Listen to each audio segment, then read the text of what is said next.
Welcome guys, we are back with week 4 of the series. My name is Mustache Daddy. Let's get right into it. So today we're gonna talk a little bit about mixing. That has been something I struggled with for these last few weeks and I soaked up a lot of knowledge and I want to share that with you guys. Yeah, before we do that, let's talk about what happened last week. It's the 5th of February. It's February. It's the 5th of February. Yeah, and so far since Sunday, today is Wednesday, we have had 19 plays, no sales, no downloads, nothing. When we check YouTube, I made a G-Funk beat last week because I just felt like it and that really worked out. We had like 500 clicks on that, just 7 likes. I don't know how important that is, but I mean, it gets clicked, so I'm happy with that. So as I said, we're gonna make a mixing tutorial today, but before we can make a mixing tutorial, we have to make a beat. The focus today is not on the melodies, so I decided to use a loop made by Purple Haze Production. Shoutouts to him. We have these 2 loops.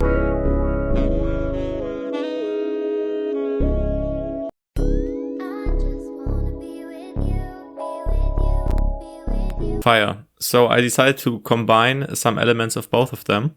So I want to keep these elements from the second loop. And now I'm gonna go into this loop right here and I'm gonna look for certain elements that I like. I really enjoy this one. Yeah, we could use that lead as well.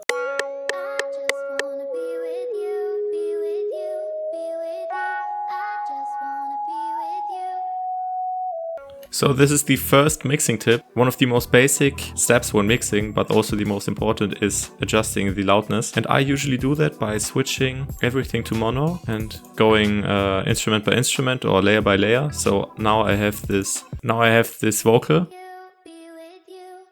And I'm gonna just put it to any level, it doesn't matter honestly. Then I enable the second layer. And I put the loudness as I see fit.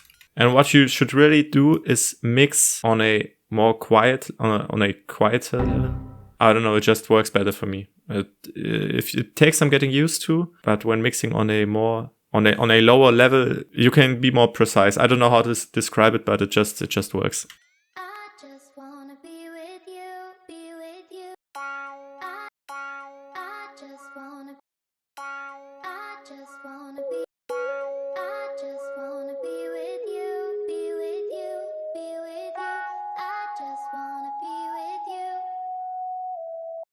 Okay, obviously that's not a very full melody right now, but we're gonna lay some chords under that and then it's gonna turn out fire. Let's switch everything back to stereo and pull that up again.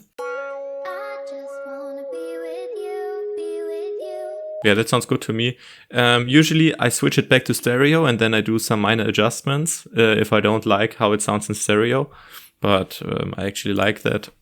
For now. That takes me to my second tip. Don't overthink things when mixing your stuff. Watch a lot of YouTube videos, but be cautious or be very clear about what you want to learn. Because when I started making beats, I googled how to mix music and that gave me a lot of in-depth insight on how you mix like pop songs and stuff like that, but that doesn't really apply to making trap beats and stuff like that. So you don't have to be a mixing engineer if you just want to produce trap music or trap beats. So if you're looking for a very in-depth mixing tutorial because you want to be a mixing and mastering engineer, just turn off this video. This is not for you.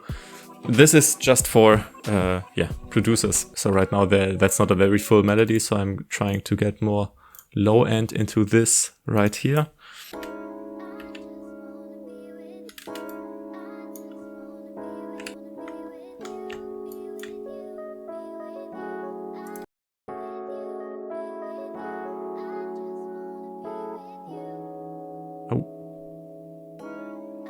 Yeah, I like it at the lower level.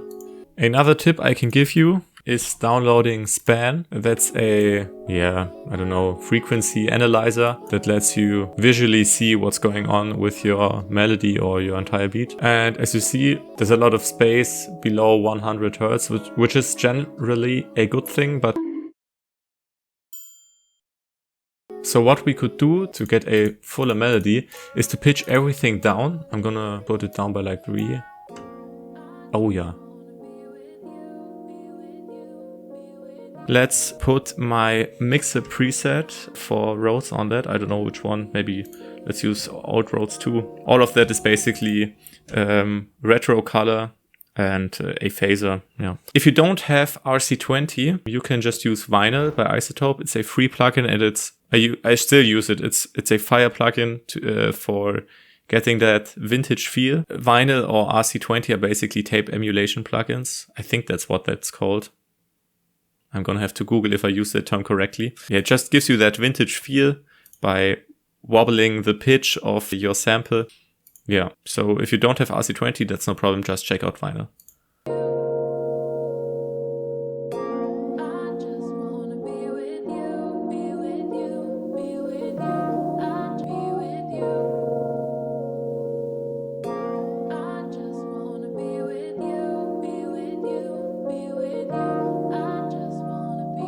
Another tip when mixing your stuff is to adjust the volume in a way that the input signal is exactly as loud as the output signal. So let me show you what I mean. Right now there are no effects on this melody.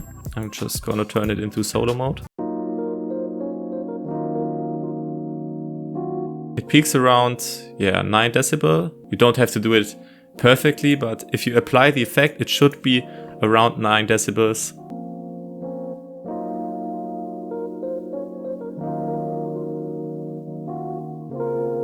Yeah, and that just leads to better comparability. So you can just close your eyes, play with the mixing activation button, and then you just want to close your eyes and listen for which one you like better. So I click again.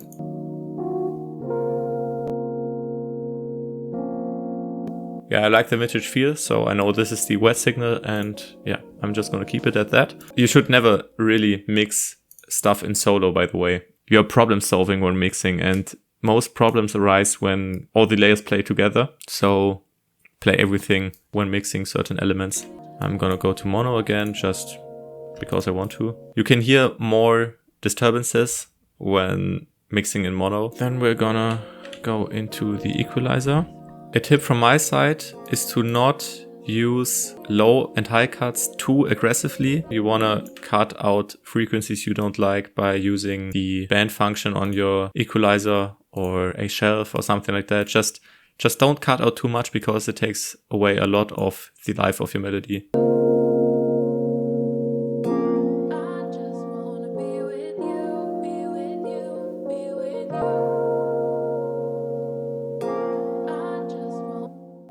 There are some other elements, like the vocal, for example, that I would like to cover the high end, so I'm gonna cut out a little bit more of the high end.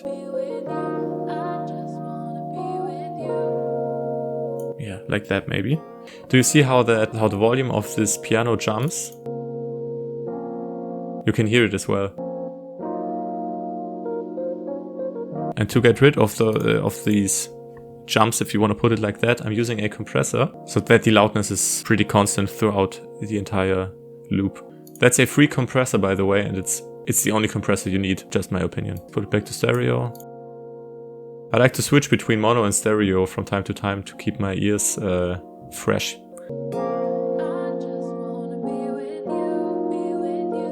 The next layer I want to mess around with is the vocal. It's a little bit too dry for my taste.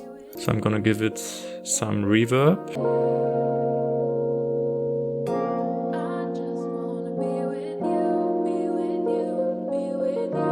If you watch other people's mixing tutorials, they might give you a step-by-step recipe to always get the best result, but honestly, that's not mixing. Mixing is an art where you are trying to maximize the quality with the least amount of effects possible. You can't just apply a step-by-step template every time. You really have to use your ears.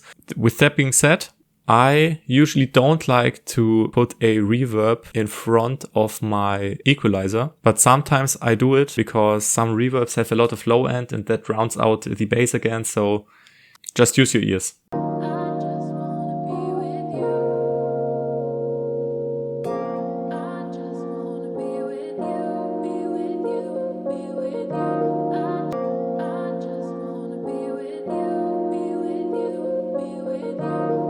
Yeah, I think that's all that needs.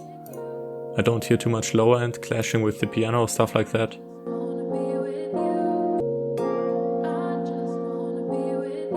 Honestly, I like that layer as it is as well. I'm just gonna keep it. Let's give this wah effect, which is this one, the exact same reverb as I have on the vocal. I usually use 1 or 2 reverbs tops because they glues everything together, but again, just take that with a grain of salt. Do as you please, but that's just from my experience. I just like doing it that way.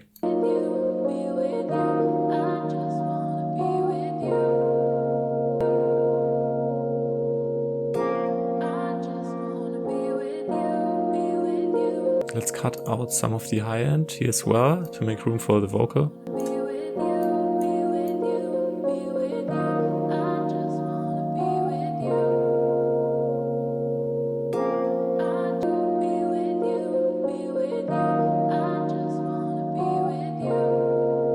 Do you hear how you can't hear? What? You can't hear the lead anymore? That's because these two elements are clashing a little bit. You can really hear it when you go into the mono mode. So what I'm gonna try to do is pitch this up an octave.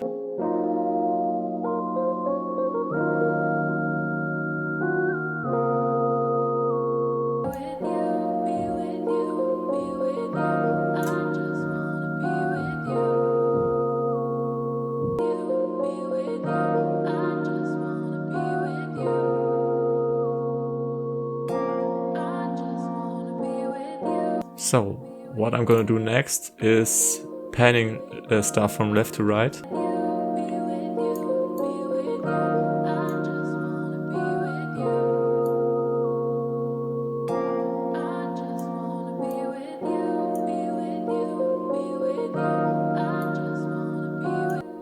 I like it like that. I think it's wide enough as it is.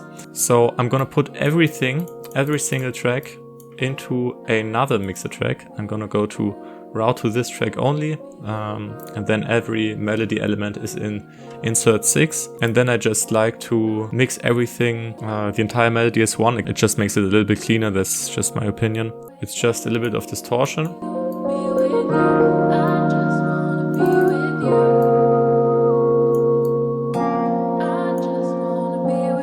And then I'm gonna adjust the mix. You don't want to go too crazy on this channel, and then just some equalizing again. You want to go very subtle on this.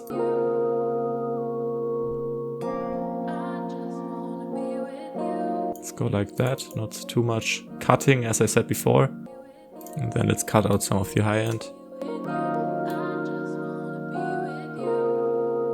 You don't really need much above 11,000 Hertz for your melodies, but that depends on the track. Yeah, and then I'm just gonna use a compressor to get rid of the spikes in loudness. I usually use a fast release and fast attack, but play that by ear.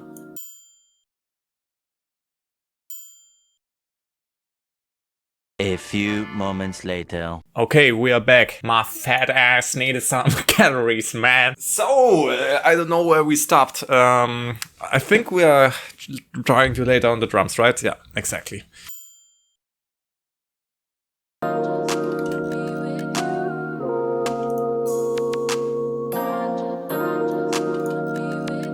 I think we're gonna keep it simple for this beat. Yeah, let's just get a hi-hat in there and then that's it.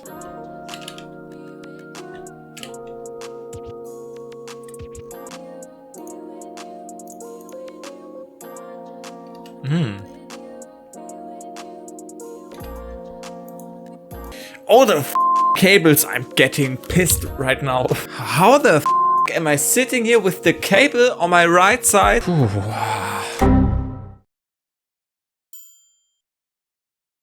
I hope you enjoyed this video. Be aware, all I did here is completely subjective. Mixing is an art for itself. It's hard to master and you will have to learn it by just doing it yourself. But I hope you were able to take some tips from this video. I'll see you next week. My name is and